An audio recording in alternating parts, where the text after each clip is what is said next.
Testing, testing. 1, 2. Can you hear me in the back? Turn it up. Can you hear me in the back? A little more, a little more, a little more. Yes. Little more, little more, little more. Testing. 1, 2, 3. Penny said, sing it. Testing. 1. Testing. 1, 2, 3. How you guys doing? Good. How you guys doing? Good. How you guys doing? Good. Oh, wonderful. First, giving honor to God, my Lord and Savior, Jesus Christ, the precious Holy Spirit. I thank each and every one of you for coming out here. I thank all the staff and everybody in their respective places, the National Coalition for the Homeless, for inviting us out here. Guys, first, before we get started, my name is Gardner. I was born and raised right here in this city, Washington, D.C. It's a powerful city. It's a beautiful city. You had a chance to see it, take time out between the schoolwork and everything you're doing and see Washington, D.C. Guys, can you do me a favor? And we're going to take a moment of silence for those who are shedding and sick, those who we lost because of COVID, all the stuff that I won't get into that's happening in the world with the tornadoes and fires, and most of all, those who died, your loved ones, your friends, and those who died being homeless. Take a minute with me, will you? Thank you.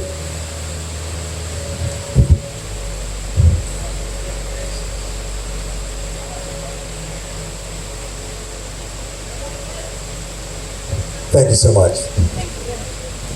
I will give you just a brief history of the National Coalition for the Homeless. I won't get into a lot of statistics. You can always go and research on your own. I know you have papers and pencils, but we're not going to ask you to write anything down because you can always go on your internet. Does anybody here do not know how to use the internet? Anybody? I'm the only one that don't? Well, you guys can go National Coalition for the Homeless, get all your statistics, everything that you need to know about the coalition. But what I will tell you this is that the coalition started in New York City back in 1981. A gentleman called Mr. Davis, who took out a lawsuit for a gentleman who was homeless. He won the lawsuits, and people began to live in shelters.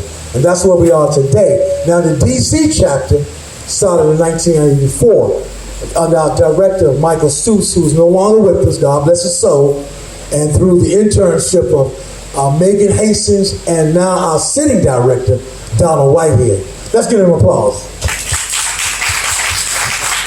I have two powerful speakers with me. We have Penny on the right here beside me is Cassandra. Powerful stories. I won't be long with you. I'm going to share a little bit more with you about the National Coalition for the Homeless. And I'm going to share 3 different points that I want you to remember. And then I'm going to go right into my story. What is it you want me to tell you about my story? What do you want to hear so we can keep this thing short? What did you want to hear about my story? Come on, somebody. Speak loud. I guess, how you fell into homelessness. How did I fell into homelessness? Good. Somebody else? How you got out? How I got out of homelessness. They're listening to, they're incorporating that story. Like your experiences with homelessness. My experience with homelessness. What led you to this line of work? Excuse me? What led you to this line of work? What led me to this line of work? One more. More specifically, like your mental state, like how homelessness affected your mental health. Mental health, that's wonderful. The National Coalition here in Washington, D.C., we're a network of individual people fighting for a particular cause. We're also homeless and those who experience homelessness. We are also faith-based ministries, community service, and we provide information and we advocate for those who can't advocate for themselves and those who are homeless. The main focus is that the National Coalition here in D.C., which is 22nd and P Street, Northwest, we do not feed. We don't have a kitchen. We don't provide meals, but we do give out things when they're given to us. We basically fight on Capitol Hill for policy, procedures, economics, affordable housing, jobs, mental health, healthcare, education. Can somebody tell me real quick, what's the number one cause for people being homeless? What is the number one cause for people being homeless? Now, everybody will have to answer it one time. What do you think? No wrong answers. Come on. Stand up. Real quick. Poverty. Excuse me? Poverty. Poverty. That's number 3. Come on, man. Eviction. Evictions? evictions, nowhere to live. The number one cause for people being homeless, I want you guys to remember this, is affordable housing. Say it. Affordable housing. Say it again. Affordable housing. Say it again. Affordable housing. That's the number one reason. The number two is unemployment, no jobs, poverty, mental illness, substance abuse, and not enough providers. My story is a mental story first. I was born here in Washington, D.C., and my father left me, my sister, my brother when I was 3 years old. My mother, she was 21 years old with 3 kids. Anybody know somebody that's 21 years of age now with 3 kids? That's pretty rough back then for an African-American woman, dark-skinned woman back in 1957. Because even in our own race, we discriminate. Light, dark, we discriminate. You guys might not experience that, but we experienced that in the 50s. My mother worked very hard. My mother's 84 years old today. She's still working. She's a hairstylist, and she does hair in the basement with the individuals that she's been doing their hair for over 60 years. I guess women understand this more than men, that they particularly stick with one person if they can, messing with their hair or they do their own. My mother also worked at the post office for 55 years. She worked 2 jobs for over 55 years, and she's still working. She's 84 today. She's not in the best shape, but God bless her soul. My biological father, who left when I was 3 years old, I didn't see him till I was 16. I didn't know I was homeless when I was a kid, because as long as I had food on the table and we had fun and we had games and I would go outside and play sports. I played football and ran track. Any athletes in here? Wonderful. And also I'm a percussionist. I had my drums and I had my activities to take away the pain and suffering. I used to be a class clown. If you ask anybody in my senior year, they tell you, oh yeah, he like to have fun, but I hid behind that smile. All that pain and suffering I was going through, I try to make fun and light of it. But when I got older, I realized that caused me to have some stuff here that I didn't deal with. I didn't go get help. I didn't get counseling. And I'm saying this to you guys because you guys, if you got stuff you're going through, get some help. Don't put it on the internet, Facebook and Instagram and all them stations and engines that you guys go, because before you know it, your business is all over the place. I always prayed about it. My grandmother took us to church, to the Baptist church, and that's why I learned to pray. My mother tried to make a better way for us, and I went to the Catholic church. So I was confused when it comes to religion. But today I'm a spiritual man. And I thank God because I know that my story is God's glory. And God's glory is in my story. Because I know if it wasn't for God, I wouldn't be standing before you. Because to share something about being homeless, oh no, hell, not me. Now, Don, I was up for 8 Olympics in track and field. Oh, what happened, Don? Why'd you become homeless? What happened? Why didn't you go? Well, you guys, Russia invaded Afghanistan in 1980. Piece of history for you. The United States boycotted. Now look at us. We're coming out of Afghanistan. It's coming around full circle. 33,000 and 3,300 athletes in this country didn't go because of that. And anybody that played sports, and back then, I couldn't go another 4 years. So when you put pressure and a lot of things that doesn't match, and you put a lot of pressure on a pipe, what happens? It does what? Say it again. She's taping. Say it again. It bursts. It bursts. That's what happened to me. As an athlete and a musician, I always said I would never do drugs, alcohol, didn't indulge in a lot of sex. I started doing everything that I said I would not do. And that's because of the mental stress that I had. I held everything in my heart and in my mind. Did I blame people? Hell yeah, I blame my father. I blame my mother. I never blamed me though. It's never my fault. Until I got in my 30s and I realized, and I got some counseling, I realized that my homelessness wasn't my fault. It wasn't because of me, but the choices that I make today, the choices I made when I was 21 was my decision. Either to continue going on, continue blaming other people, continue not getting help, and continue suffering. I medicated myself with drugs and sex and music. I traveled over 25 major cities in this country playing music. I'm a drummer. I've done off-Broadway musicals. I've done plays, I work for Universal Studios, but to say all that, what does that mean? I'm still homeless today. Right now today, I'm in a shelter. Wow. What happened, Don? COVID-19, no job. My godfather, I was his caretaker for 11 years. I rented the basement apartment from him. He died January the 7th. He's gone to be with the Lord. His daughter, who hadn't been there 6 years, kicked me out of the house. Made false statements and told the police that I was very dangerous. I had weapons in the basement. I mistreated her and the kids. I came on the Saturday because I would spend 3 days with my mother who has heart failure. And I would spend 4 days with my godfather who had liver transplant, diabetes, high blood pressure, and throat cancer. He's gone to be with the Lord January the 7th. I suffered, man, and I'm still suffering. I was in a car accident back in 2016. I had a fractured C4-3 vertebrae. This is the first day, and I know it's God that I was able to walk without the walker or a cane. Now, I brought my umbrella for the rain and the sun, but mainly so I don't fall on the ground. I fell 4 times in last week, so I know it's the Lord that allowed me to walk. Because I said I wanted to come out here and speak to you guys because it's been over a year since we've been face to face. So homelessness can happen to anybody. Homelessness sucks. What's the number one cause for people being homeless? Let me say something to you guys. I've been homeless over 10, 15 years in Miami, Washington, D.C., and I realized that, service providers are good. Giving somebody a helping hand, advocating for them, and giving them food and clothes and a shirt off your back, all that is wonderful. It's like a Band-Aid. But you know what most people need? Brain surgery, heart surgery. They need love. Somebody say love. Love. Say it again.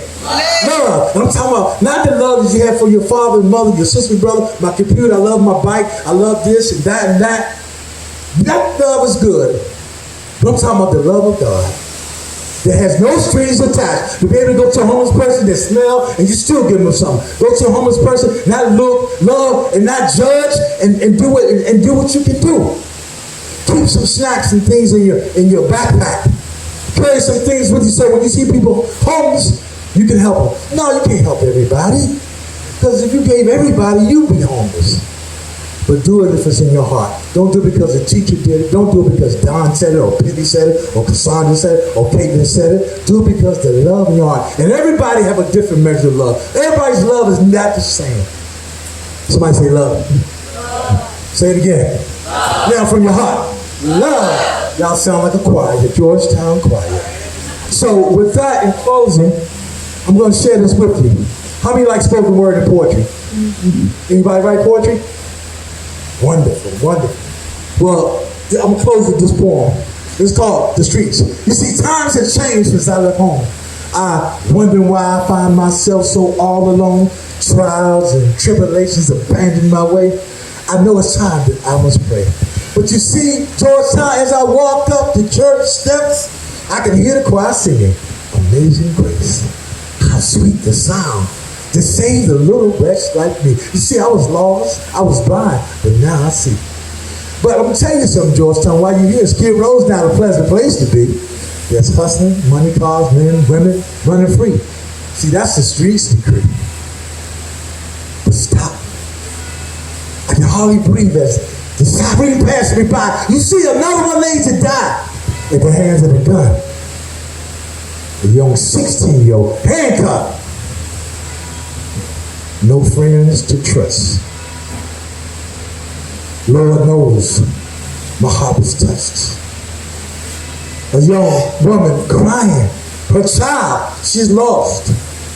But see, down on my knees as I fall, as I heed to the altar call. And I said, Lord, God, is a blessing to be alive. Now, to the streets, I owe that much.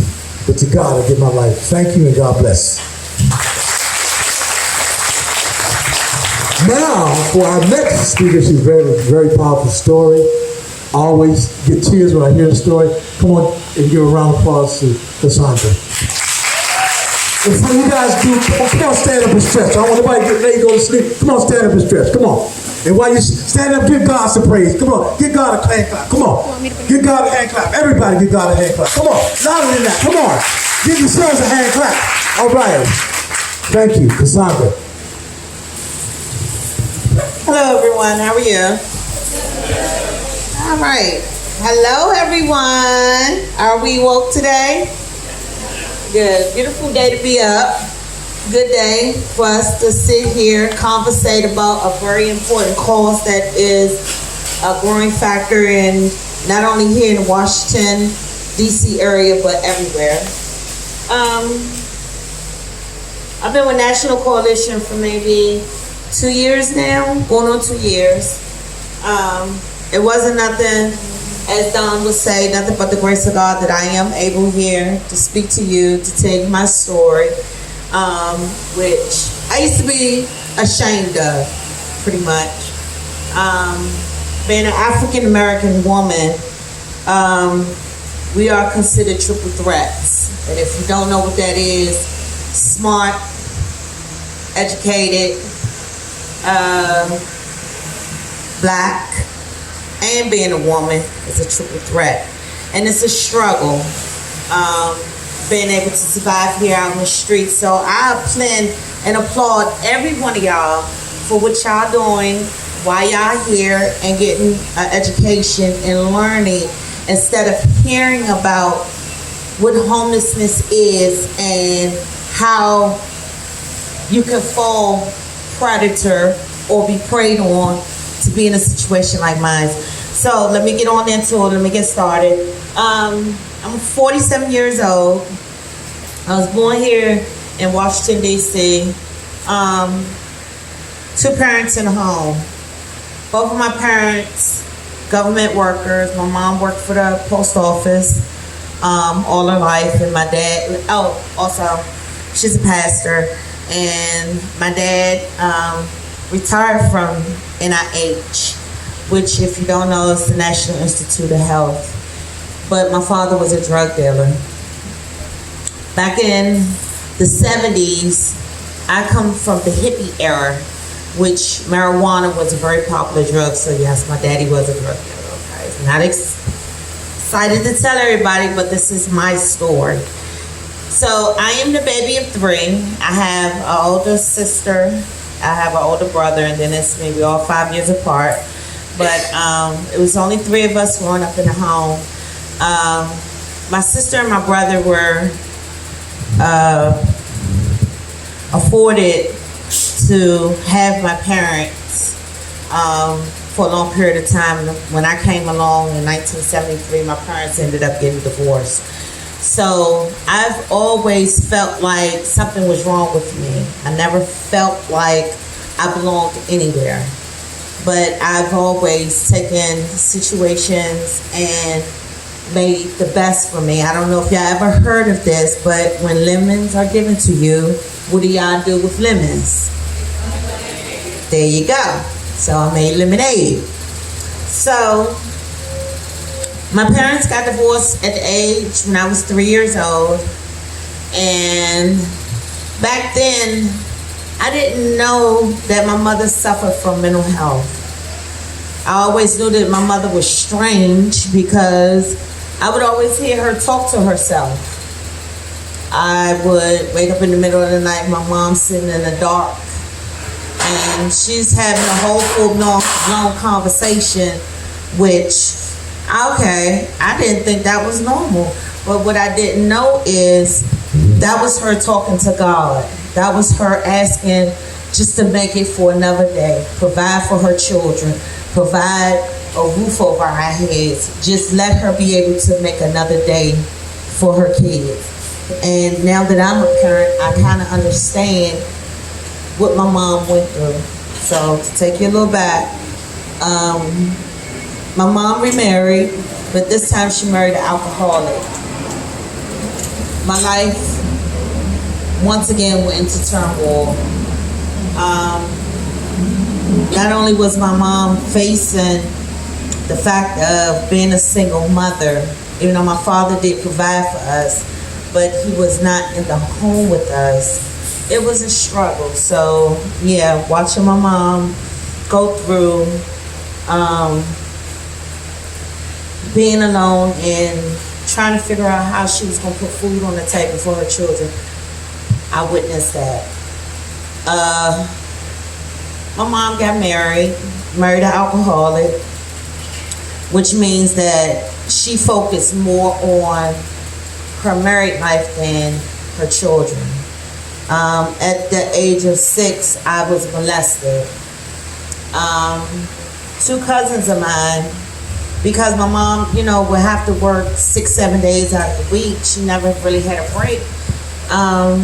She had to make sure that her kids would stay here, so we were sent to family members' homes. But what she didn't know was when she sent us to family members' homes, what was going on in the homes. And being a young girl, it was very hard to express what I was going through. 2 of my cousins were sodomizing me at the age of 6, and I don't know if you know what that means, but we all adults out here, so I'm gonna just tell you straight up now, it's gonna be a little bit raw for me. I was being molested from the anal by 2 cousins while they made my brother watch. My mother always knew something was wrong with me, but she could never take the time off to focus specifically what was going on with me. I lost my virginity at the age of 6.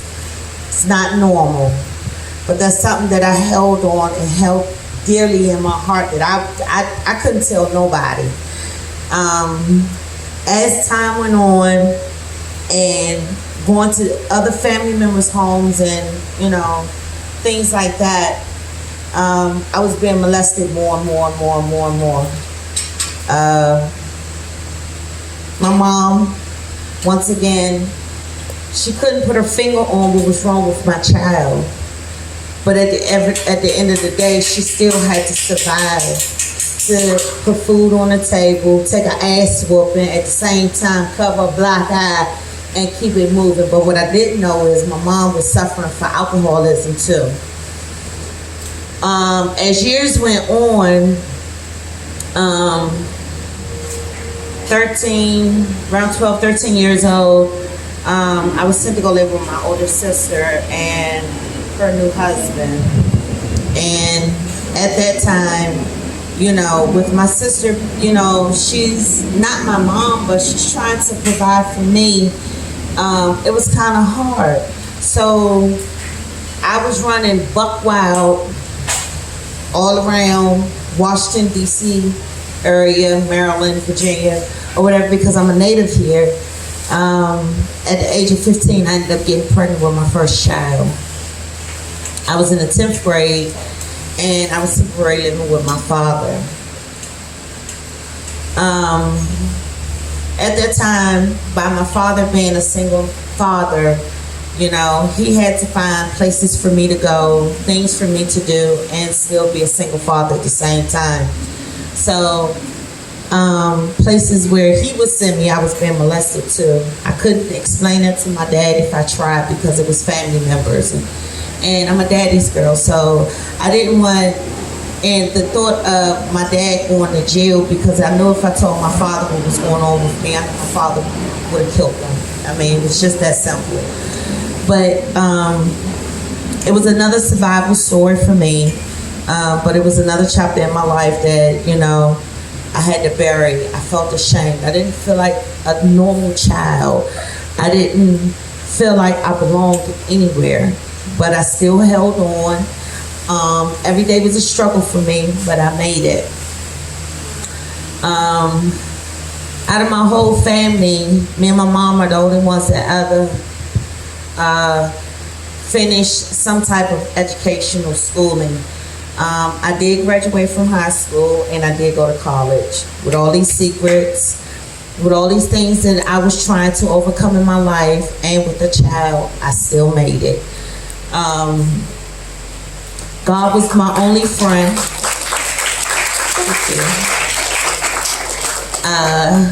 God was my only friend. Prayer was the only thing that helped me get through a lot of things that I was going through in my life, but I never felt giving up in my life was achievable for me. I always felt like I had to prove not only to myself but to the only person that loved me, and that was God. So I really can't take credit for anything. I got to give this man credit for everything. But to make a long story short,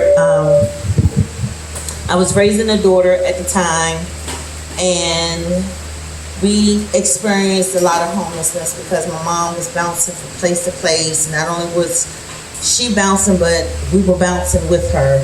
So at that particular time, I was able to go into a lot of programs where I was able to continue my education, still be a mother, and still hold the job down. So it was a lot of work between the ages of 16 to 18 years old. Fast forwarding along, I got into my first place when I was 21 years old, and I didn't know that at that time I was suffering from mental illness. I've always knew something was wrong with me besides the molesting and witnessing the drugs and the alcohol in the family. But inside my head, I did not know that, because I suffer from multiple personalities. I did not know what was about to come down the pipe for me, which was how I ended up getting into homelessness. Back in because I had my daughter in '89, back in the early '90s, crack addiction did hit DC real hard. The crack epidemic, which was one of the worst eras of my life, I never thought I would experience. I was one of those people where I could see you walking down the street and I'd be like, I ain't gonna never be like that. That's not me. I'm gonna tell y'all some good stuff. I want to say shit, but try to keep this. Thank you, Penny. But it already hit the fan. Never be one of these people out here that's gonna say in your lifetime what you're not going to do, because God got something probably different for you. But don't ever judge people. Don't ever look at people and think that, wow, how could I allow my life to get this bad? It can happen. And it happens to the best of us. I'm one of them. When crack hit the air in the early 90s, I was dating a dude. I was dating this guy. And back then, Philly blunts was popular. I don't know if y'all marijuana smokers, I hope y'all not, but I'm quite sure y'all done heard the terms of Philly blunts and the little wraps and things that you put your marijuana in. Okay, well, this is when we were growing up. This is how it was presented to us. So, gentleman I was dating had rolled a Philly blunt. I thought it was weed in it. He ended up putting crack cocaine in it. And I kept saying, hold the hell up, this don't taste right. But I kept smoking. Before you know it, I ended up becoming one of the biggest crackheads in the Landover Division area. Walking the streets, prostituting myself, and being that same woman that I used to see walk down the street saying I would never be like her, and I became her. I became that woman. I tried to hide it, but you can't hide crack addiction. You can't hide drug addiction in your life. I went through losing everything that I had. I was a government worker at the time. I was working at the State Department, but I ended up losing everything that I had. I had worked so hard for, all behind one, a man telling me that he loved me. Don't ever get it twisted. People will tell you, oh, I love you, or if you love me, you're willing to do X, Y, and Z. Nah, that's not love. Love doesn't come in a form that hurts you. Love doesn't come in a form of drugs. Love doesn't come in the form of you having to sell yourself just to get the next drug for the next person. So I'm going to tell you off the break, that's not love. But I believed in this man.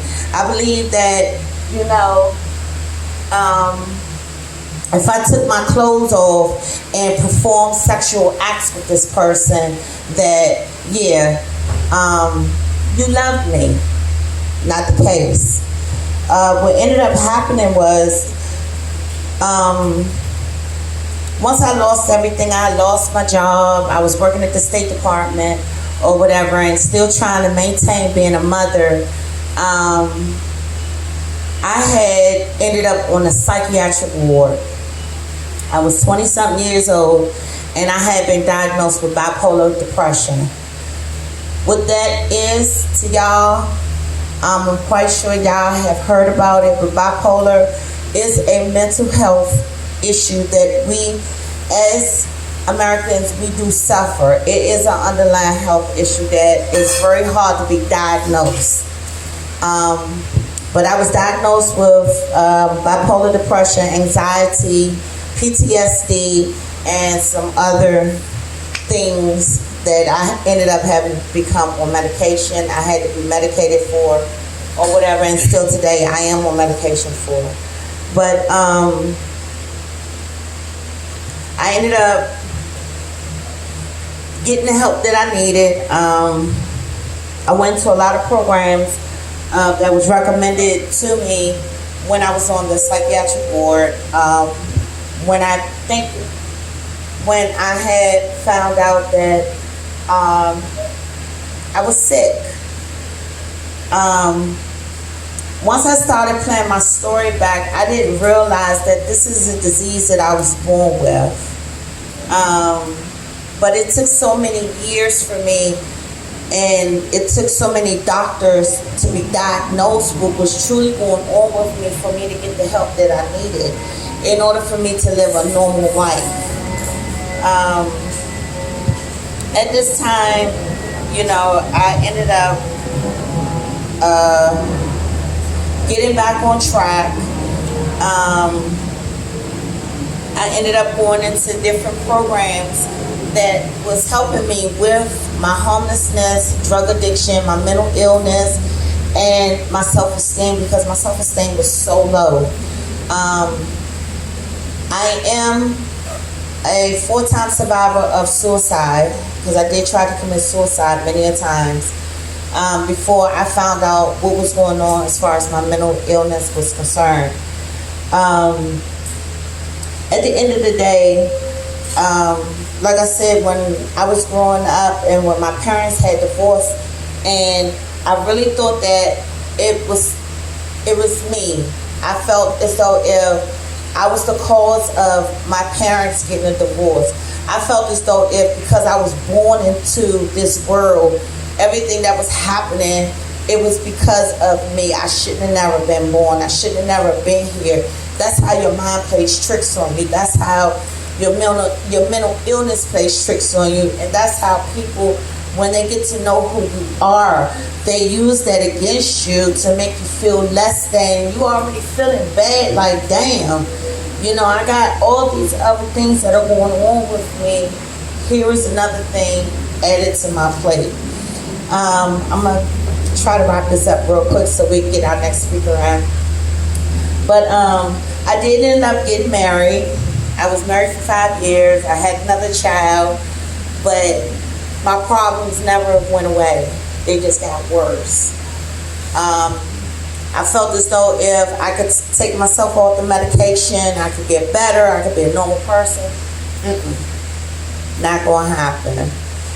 As Don explained, poverty, unemployment, drug addiction, and mental illnesses is all wrapped up into my life story on how I became homeless, why I was homeless, and the things that I did to get myself out of homelessness. To make a long story short, I ended up getting into different programs that they do offer here in the Washington, D.C. area that helps people like myself get on track, get back to a normal life, and still be able to save my life at the same time.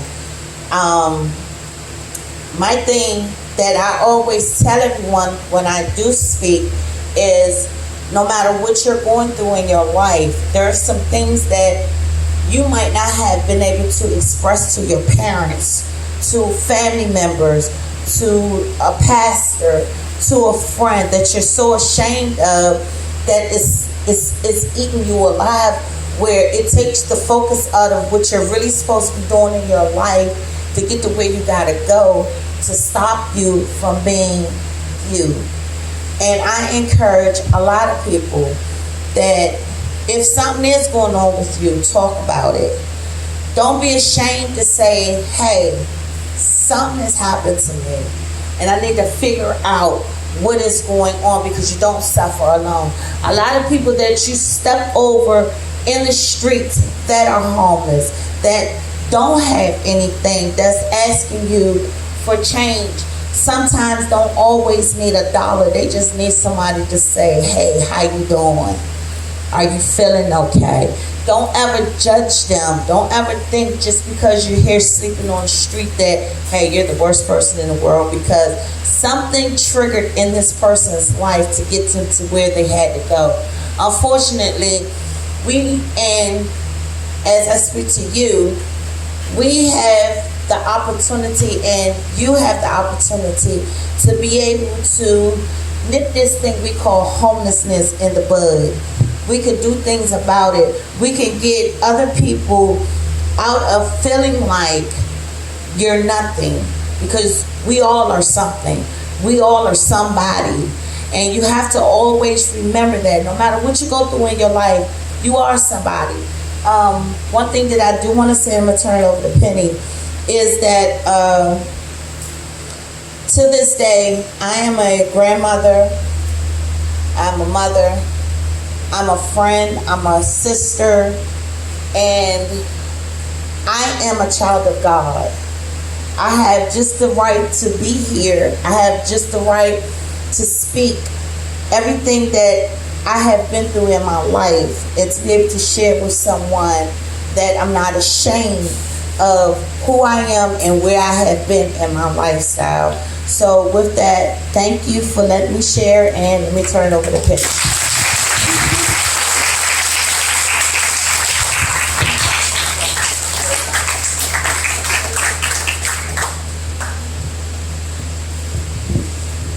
I'm usually sitting and telling my story. Well, I'm Penny, and I was born right here in D.C., wasn't raised, Springfield, Virginia. I was born here, not too far away from here, August 12th, 1961, so I just had my birthday last week. I'm 60 years old. But I don't look over 20. Well, how I became homeless has a whole lot to do with traumatic events. And those traumatic events turns into post-traumatic stress disorder, which is mental health. It also leads into a bunch of other things, you know. Thankfully, it didn't turn into addiction like alcohol or drugs, but it did turn into addiction of relationships or sexship. I don't know, a few other things. And I was like 6 when my father died, but I became that clingy child, so around 10, I started being molested. And I was being bullied at school because I wasn't reading too well. I just wasn't doing too well in school. So there was a lot of different things that was making me feel not so good about myself. And I tried telling that to my mom. You know, I did try talking to her. I didn't know what molested was called. I had no language for that. So when I told her I don't feel good about myself on the inside, I really don't remember a conversation, but I only remember, oh, that's dumb, stupid, ridiculous, you don't know what you're talking about, I don't want to hear it. So here I'm being traumatized for like maybe the 4th time in my life. But that was the major traumatic for me, because I lost my safety net. I didn't know it then, but that's what happened between me and my mother. I wasn't feeling safe in my own skin. So when I got almost 13 years old, I was raped. I didn't try talking to her. I didn't really try talking to anybody. I just started running away from home. You know, not feeling safe in your own skin, you know, because of, it wasn't a family member that raped me, but it was my mother. I lost that safety net. I wasn't feeling safe at home either, because I couldn't run to mommy and, you know, cry and help, and, or, you know, I just didn't have that. So I felt safer amongst strangers. And I'm hitchhiking, having sex. I figured, okay, I've been raped, so here I am, you know. It's like I'm damaged goods. I'm consciously learning all the wrong things. And when you believe a lot of those wrong things, you end up having more problems in life that develop into domestic violence. Not trusting, not really having respect for yourself, or even love for yourself. I couldn't identify with that word self-esteem, but I'll get to that in a moment. So by the time I was 16, I had my first child, and I'm going to back up for one moment. When I was running away from home, I was sent to Alexandria Juvenile Detention Center, and one of the other inmates suggested that I ask God into my heart and into my life. And when I did, I had gotten this little message saying, help those going through what I've been through. So I've already been through a little something by the age of 13, and that's kind of how my life was, going through something. You know, I had started a journey, but I didn't really understand a lot of that until I became homeless. I had my fourth child about 21, no, I think I was 24 with my fourth child. By the time I was 28, 29, I had lost all four of my kids to foster care. Drugs and alcohol addiction wasn't even a part of it. It was making the wrong decisions, getting into other relationships that was domestic violence, and just in that cycle. And so when I lost my kids, I became a cab driver, and I had a accident one March morning. It was snowing, and I ran off the road and hit a tree.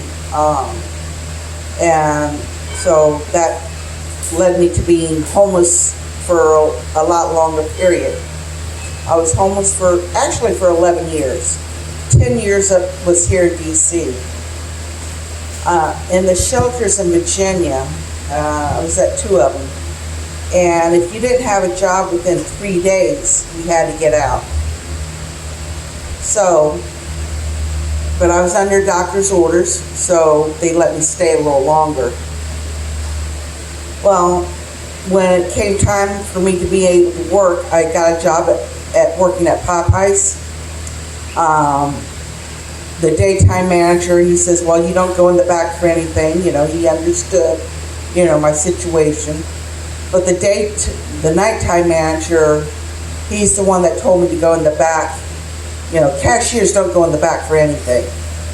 But he said, go back there and get the food and bring it out. And I tried telling him that I'm not supposed to do that. And he says, that's okay, I'm here, you go. So I slipped and fell at work. I didn't really re-injure anything, but I irritated my injury from my cab accident, and I hit my head pretty hard on the cement, well, I guess, yeah, cement floor, Well, after a little longer, I landed in D.C. Well, my very first Saturday morning here in D.C., we have these churches that have, they do breakfast sometimes on the weekends. You know, not every church does, but a lot of churches feed during the week or just the weekend. But this volunteer recognized me from being his cab driver. I only drove for 2 months, but he recognized me. He happened to be here in D.C. in recovery for alcohol and drugs. And so he suggested that I go to these AA meetings or NA meetings. And I told him, but I'm not an alcoholic and addict. And he said, that's okay. It's a safe place above the streets until you get to know your way around, until you can do better for yourself. And that made a lot of sense, especially it being a safe place off the streets, because that's what I wanted. You know, I wanted to be safe. So here I'm going to these meetings, and in these meetings, I'm hearing these other people's stories. And I'm hearing my story and their story. I'm no longer the only one that's been molested, that's been raped, that didn't do well in school, been in and out of domestic violence relationships, that's been raped, lost kids to foster care, been the welfare mom. You know, the list can just go on and on. I was no longer the only one. So I started identifying that there's really nothing really wrong with me. I'm not really damaged goods. You know, these are life events that should not happen, but happen to take place with some people. And you get turned around the wrong way sometimes. So here's where I struggled with that word esteem, self-esteem, low self-esteem, high self-esteem. I couldn't wrap my head around that. I couldn't identify with esteem. But when I placed it with value or worth, I like, aha. I could see where I didn't have any value, self-value, or self-worth. I was practicing those self-destructive behaviors, because in these domestic violence relationships, I'm taking up for myself, but I'm also egging them on, you know, adding fuel to the fire. You know, I'm just like, yeah, come on, you want to hit me, you know, like, my anger just like that, you know, I was just so triggered with anger and hurt and anger go hand in hand a lot of times. That's a trigger. If you're feeling hurt over something and you can be angry like that, you got some traumatic issues, or you know, so that's just a little sign there. So now I'm not only feeling better about myself, but I'm working on myself, going to school because I didn't finish school. And I'm healing from a lot of my traumatic events. And as 10 years go by in different shelters, it just ended up being a blessing in disguise. Me becoming homeless was a blessing in disguise. The people I met, the homeless people, the people in recovery, they were like my guardian angels in disguise. And a lot of people don't look at it like that. Well, at the 10th year of being homeless, about 3 different things took place. 1, I got my home, where I've been at for 21 years. 2, Community Connections. Community Connections is a mental health organization. And out of all my mental health evaluations, all the way back from 13, you know, you're not sick. There's nothing wrong with you. Obviously, there's a problem, but we don't know. We don't know what's wrong and how to help.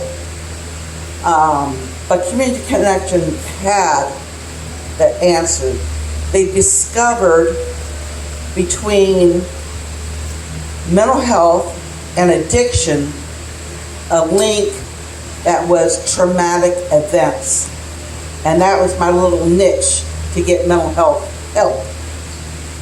So by that time I was 40.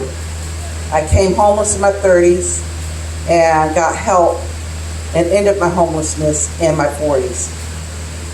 So, and the third thing, a job that I had for 2 years at the Pentagon, but only cleaning the offices, the bathrooms, but I loved it. I loved cleaning the offices more than the bathrooms, and the office people, they loved me because I went in there and I did a thorough cleaning. I even got on my hands and knees and got stuff under the desk or behind the desk. You know, picture falls or they lose pens and a bunch of other stuff. You know, so they really appreciated me. But that was also my work ethic. You know, my mom said, do it right the first time and then you wouldn't have to do it again. Something like that. Well, anyways, so here I am in my apartment, and I got it in 2000. Well, and also the job 2000. So 2001, everybody knows what happened. Well, I had already changed my hours from morning to afternoon, well, maybe a little later afternoon to evening. So I was still home that day. And it was kind of funny. My sister called me wanting to know if I was at work or not. And she told me what happened. I'm still kind of half asleep. And she says, it's all over the TV. And I go, what channel? She says, all the channels, you dummy. I just was still sleepy. But when it came up to the first year anniversary of 9/11, which is my second year, emotionally it started affecting me, mentally and emotionally. It's the stress. When you start getting stressed, you start getting a pain in your hands and your arms and shoulders and your back. You just start getting pain in different areas of your body or sometimes everywhere. And for a good month, I was crying. You know, I just hurt so much. I couldn't tie my own shoes. It hurt to wash myself. It hurt to hold the toothbrush. It hurt to hold a fork or a spoon to feed myself. And then at work, you know, using a mop or a wash rack, my hands were hurting so bad. And I heard over the radio about Potomac College being able to get credit using your life skills or life something. Experience, thank you. So I like, okay. So I quit the job and I started going to Potomac College. And I do have a learning disability. I was diagnosed in that in my 30s, early on in being homeless. They call it dyslexia, but developmental disability. So I didn't really have the help I needed at Potomac College. Even I didn't really need it because I had a lot of the skills that I needed already. But there's this paper which is like a very detailed resume of your skills and your experience, life skills, life experience. And I was supposed to have help with that, and I never got it. So I didn't get those 30 credits that you get for that paper. Well, I got a 2-year degree. It took 5 years, but I got that 2-year degree.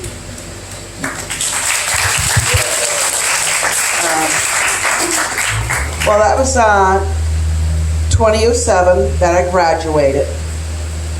And, I'm looking for work. I want to be able to use my college, experience and also other experiences. And I went to the dinner program for homeless women when I was eating all those years when I was homeless, and still going. They had on-the-job training. One was in the kitchen, culinary skills, and the other was in an office.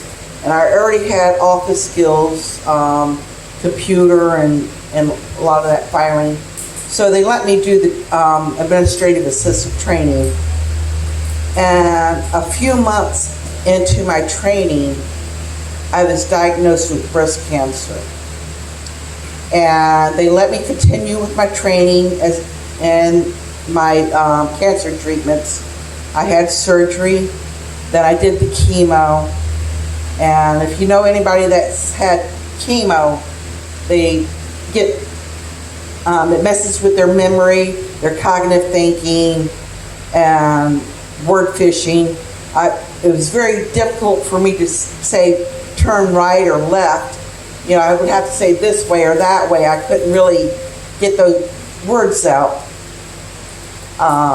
So, it made it a little difficult in continuing even with my education. It was interfering with that. But I did graduate. Wait a minute. I got mixed up there for a moment, excuse me. So when I finished my radiation, that's when I finished the program, the training. And it was just me and my 2 cats and home alone, nothing else to do. And I spiraled into a very deep depression. I've been depressed most of all my life anyways, but never this deep. And just eating and sleeping and doing the necessary things like going to the grocery store or a doctor's appointment or the laundry mat, just barely basic things, along with just, eating and sleeping, maybe watching TV. I ended up gaining a lot of weight, and I don't know, depression and doing a lot of sleeping, it affects your memory as well and your cognitive thinking, and it messes probably with a lot of other stuff. So even though that's been just 13 years ago, I'm still kind of coming out of that depression. And I was looking for work, and that's how I got with National Coalition for the Homeless. About 11 years ago, I think, 12. So now I am helping those going through what I've been through. Even though I didn't get no job using my skills, work. God has made a way for me to do exactly what He wanted me to do in the first place. Tell my story. Try to help somebody else going through what I've been through. And I'm also doing it another way. There's a program I'm with, Project Peer, Women's Knowledge Development Work Group, that me and some other women helped develop. We developed our own curriculum with guided imagery, our own domestic violence definitions, sexual violence definitions, and well, there's a bunch of other definitions I really can't come out ahead with. And there's different types of meditations and healing techniques. So I guess if you just Google self-care techniques or self-healing techniques, you can find a lot of those things that we do and a whole lot more that we don't. And so, and we're women, not only that are we survivors of sexual violence and domestic violence, but we also have a disability. And those are the main requirements for this one particular group.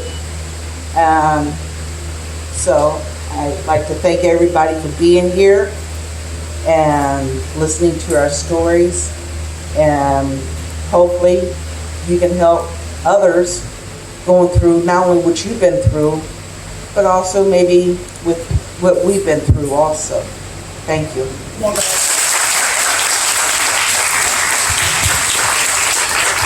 Come on, y'all, get your brother now. Come on now. Oh, yeah. My twin brother. Another mother. I thank you guys. Come on, stretch a little bit. I know you've been sitting there for a while, man. Nobody didn't go to sleep. That's good. These are powerful stories. We could have went on and on and on, but we shared what we could share. But before we ask, we have a little time. Do we have time for questions and answers? A Q&A? About 10 minutes? About 3 or 4 questions? Wonderful. So I know you guys have questions, but before we do that, Caitlin Moore, can you please stand? This is one of our directors of the Speakers Bureau. She's the reason why we're here. Come on, Caitlin. Awesome. Would you like to say something? Say something? Yes, say something, Caitlin. Okay, so Hold it for sure. Caitlin has a powerful story as well, so you hopefully get a chance to hear it. I guess I will now.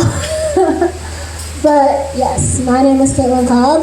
I was homeless for the majority of 5 years between 2010 and like 2015. So that was right between the ages that most of you probably are now, between 18 and 23. So while I was going to college, I was also homeless. And one of like the craziest things to me is when my adopted mother kicked me out again, and I went to Department of Social Services, and I was going to college at the time. And they had one spot left open in one of the best shelters, and they said, you can have it, but you take the bus. You won't be able to make curfew. So you're gonna have to quit school if you wanna be in the shelter. And so I chose instead to stay on the streets for the continuing 3 years so I could go to school. And I do have my associate's degree in paralegal studies now. But that's just the power. And you could be sitting in your classroom right now next to somebody who's actually homeless and not even know it. So that's another thing to keep in mind as we discuss it. And let's do some questions and answers. Come on, guys, let's get Caitlin in hand. Wonderful. I'm sure it's nothing that you can't ask us, right? Okay, so who has the first question? Come on. Well, everybody raise their hand at the same time. I know you guys ready to get to the next activity. Yes, ma'am. Be loud. What was it like as a homeless person seeing people like look at you and view you? Like, what did you feel personally? How did you feel about a person looking at you when you were homeless? Come on. I'm so glad you asked that. Okay. It makes you feel like the lowest person on the earth. It makes you feel like, God, why did you send me to this miserable ass place to be judged?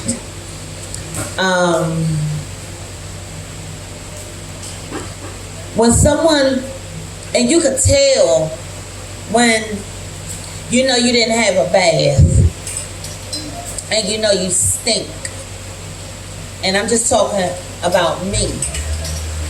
You could tell when someone looks at you and they have the first judgment about you that you ain't shit. How could you let your life be to where you at now?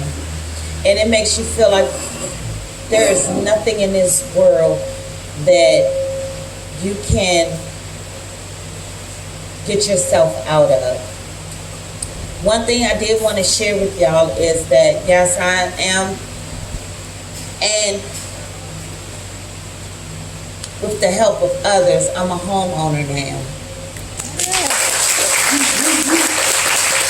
It makes me appreciate myself, my self-worth, and who I am today.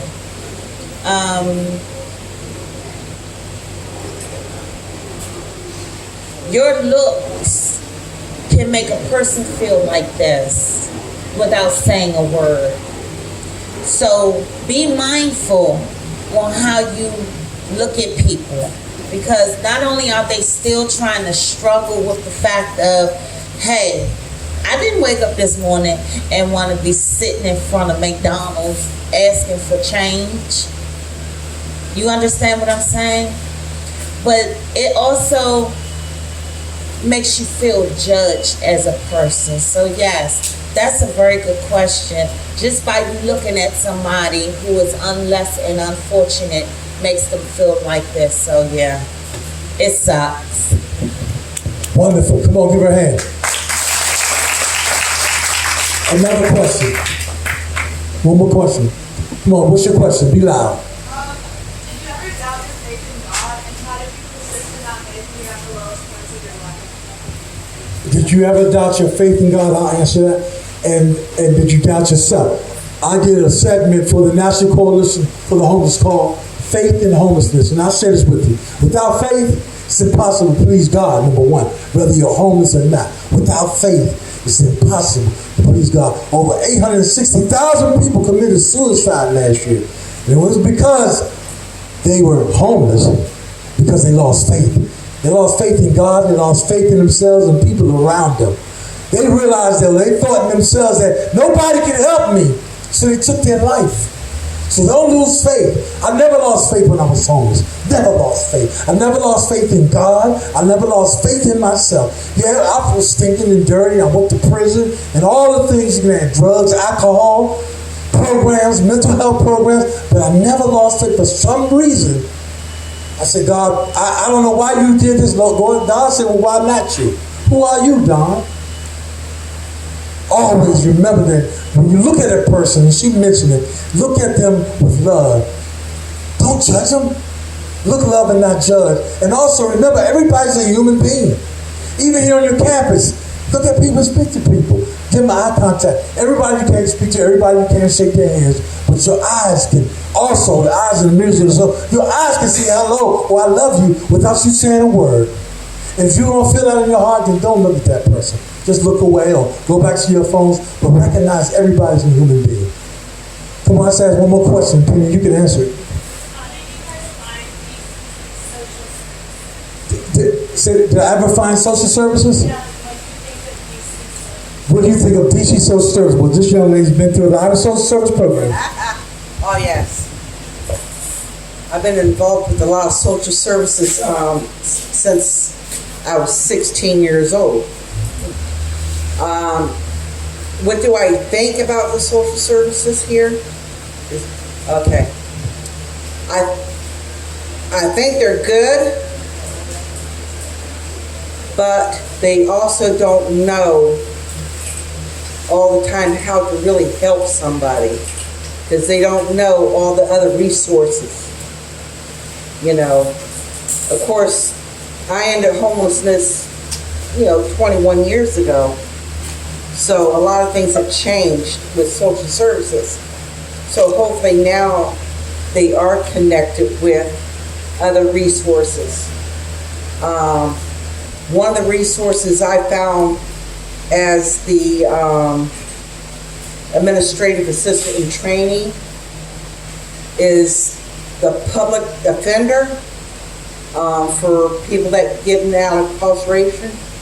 They also have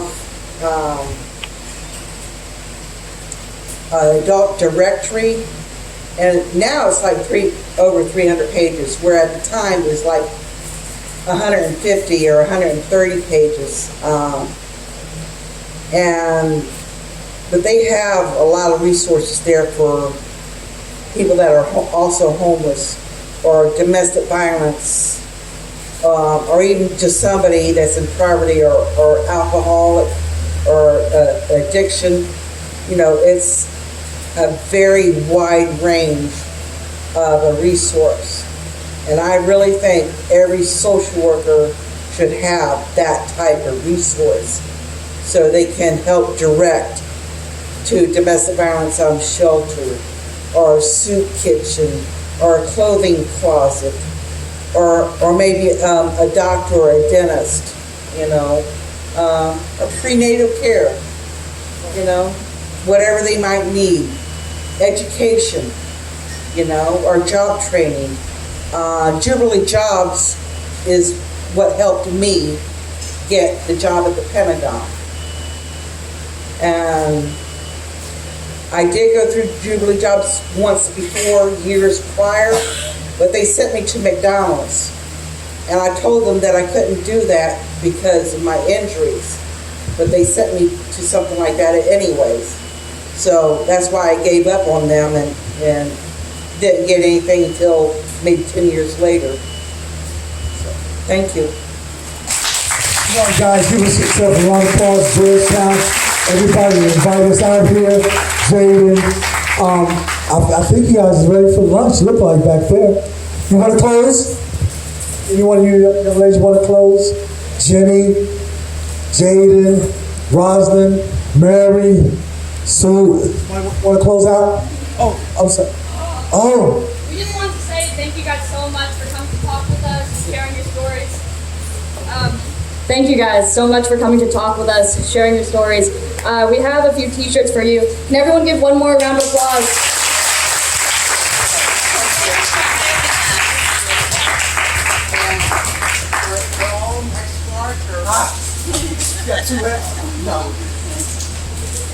So if everyone can kind of hang tight for a little bit, we'll just get set up lunch. You know what? That'd be no. I'm the smallest. 3X. And if you're interested in joining the work of the National Coalition for the Homeless, you can go to nationalhomeless.org and sign up. That's a 3X. Man, if you get away from me.